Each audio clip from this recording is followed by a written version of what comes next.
今天一大早就来了个硬货，这个结合位晃成这样，你看这个球头还能不能用？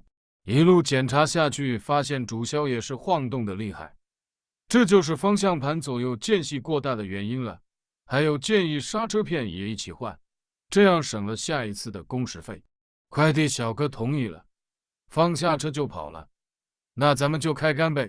长安小货车的常见故障，只需要换主销和拉杆即可解决方向盘左右晃动不精准的问题了。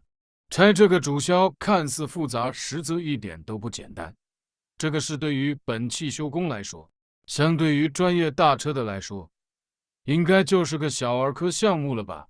但对于专业小车来说的却不容易，也有部分汽修厂不想接来做，因为一换就是左右两边一对换的，而且拆装时间顺利的话，起码要2小时。有些车主平时不打黄油也不懂保养的话，是要拆前桥才能打出来的。刚才只顾解说，都分神了，你看单手小锤40都忘记记多少次了。10来分钟，终于将磨损严重的衬套打了出来，不用怀疑，通通现货安排。你看一套完整主销修理包里面，那是大小配件杂七杂八的，啥都有了，只管锤它。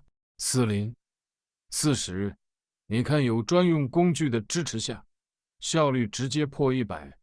安装主销的注意事项：衬套和主销一定不要省黄油了，必须得涂满。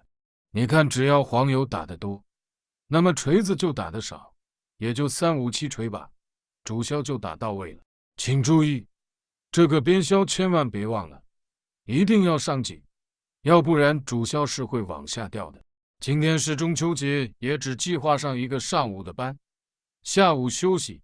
做这一单虽然挺辛苦的，但也赚够了汽修工一天的生活成本。那就分享一下广州这边的红豆瓜仁月饼吧，味道不错。下期见，拜拜。